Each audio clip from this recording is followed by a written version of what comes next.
Bonjour. Ok, alors donc nous avons une question comme ça à vous poser. Oui, laquelle? Celle de savoir comment est-ce que le pétrolier dépense son revenu, du moins son salaire.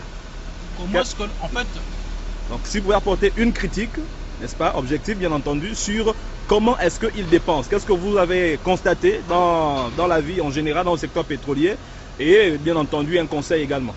ok. Tout homme qui vit a tendance à évoluer. Ok. Et comme l'on dit, tout pouvoir courant, quand un homme travaille sur un site pétrolier, dans un premier temps, il est bon. Ok. Il est bon dans le but d'émerger, de s'épanouir et aussi d'aider les autres. Ok. Mais voyez tout le temps qu'il passe au chantier, il remarque que, généralement, une grande partie de ce qu'il gagne est bénéficié par les autres.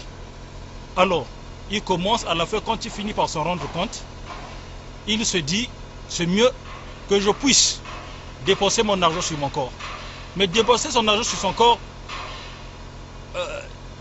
qu'est-ce que ça veut dire? Ok. Il croit que quand il s'est construit une maison, il a fait ça pour les autres. Donc il finit par dépenser son argent pour son corps. Dépenser sur son corps, c'est quoi?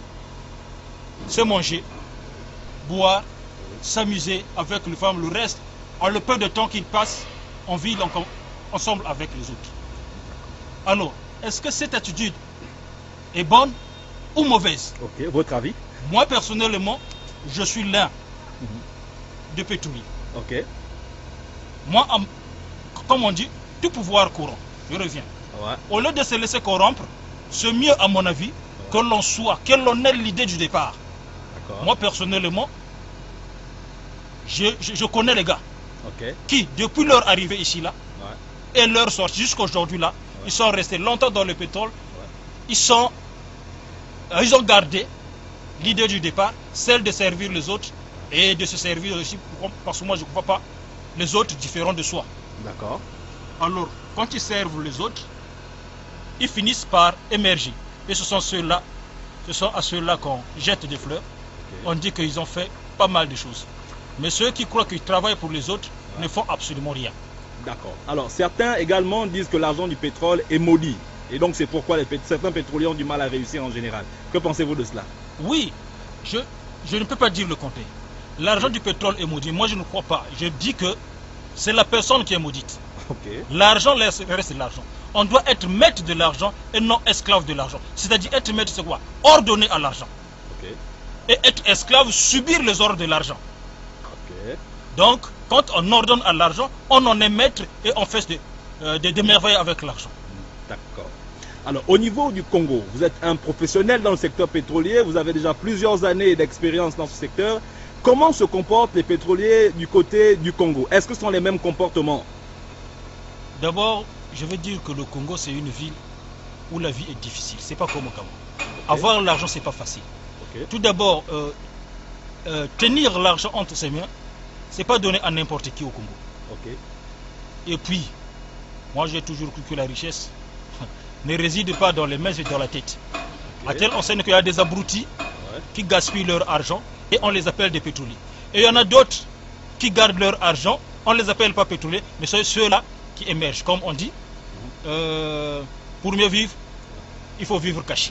Et il y en a qui vivent cachés, qui réalisent beaucoup de bonnes choses. Et on sait très bien sur l'opinion internationale, d'ailleurs le sait, qu'au niveau du Congo, notamment le Congo-Brazzaville, vous êtes réputé pour la sapologie. Alors, est-ce que cet aspect de sapologie n'empêche pas également à certains pétroliers de pouvoir, disons, entreprendre de bonnes choses avec leur salaire? Moi personnellement, la sapologie, c'est quelque chose qu'ils appellent, en fait, un acte avec lequel nous essayons de consoler la galère. Ok. Comment ça? Quand on a l'argent, quand on commence à gagner de l'argent, on ne parle plus de la sape. On s'habille certes, mais on n'est pas dans le milieu de la sape. C'est-à-dire on n'est pas là à foutre de bruit. Il faut s'habiller, se sentir à l'aise, se sentir, en fait, être satisfait de soi. Mais être là à donner le poids au nom, au mot sapologie, c'est pas l'apanage des hommes sensés. Ok. Un conseil donc pour terminer alors. Oui.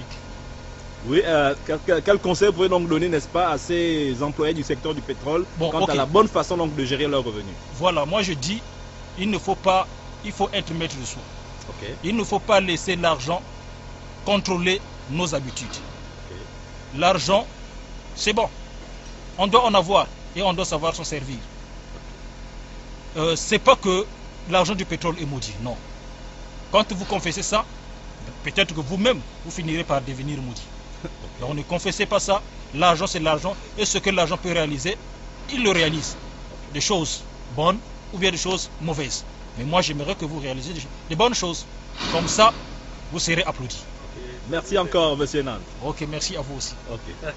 C'est vrai. Va dans les bisous. Le matin,